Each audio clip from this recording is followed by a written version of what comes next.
بسم اللہ الرحمن الرحیم۔ اللہ کے نام سے شروع جو بڑا مہربان نہایت رحم والا ہے۔ آپ صلی اللہ علیہ وسلم کے پیالے کا ذکر۔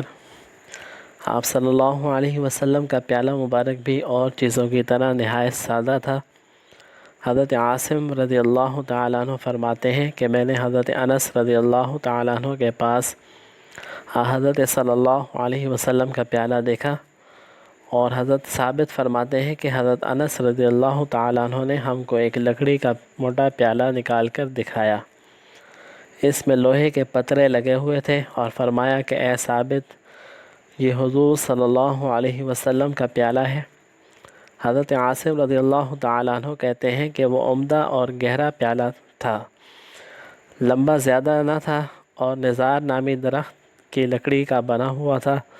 اس کا رنگ زردی مائل ہوتا ہے، اور حضرت انس رضی اللہ تعالیٰ عنہ فرماتے تھے کہ میں نے اس پیالے سے آپ صلی اللہ علیہ وسلم کو پینے کی تمام چیزیں یعنی شہد، دودھ، پانی، نبیذ پلائی ہے۔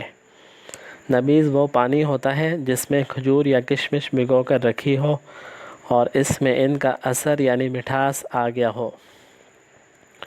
محمد بن سیرین فرماتے ہیں کہ اس پیالے میں ایک لوہے کا پترا لگا ہوا تھا، تو حضرت انس رضی اللہ تعالیٰ عنہ نے چاہا کہ اس کی جگہ چاندی سونے کا پترا لگا دے، تو حضرت انس رضی اللہ تعالیٰ عنہ کے سوتیلے والد حضرت ابو طلحہ رضی اللہ تعالیٰ عنہ نے منع فرما دیا کہ جس کی چیز کو حضور صلی اللہ علیہ وسلم نے بنا رکھا ہے اسے مت بدل۔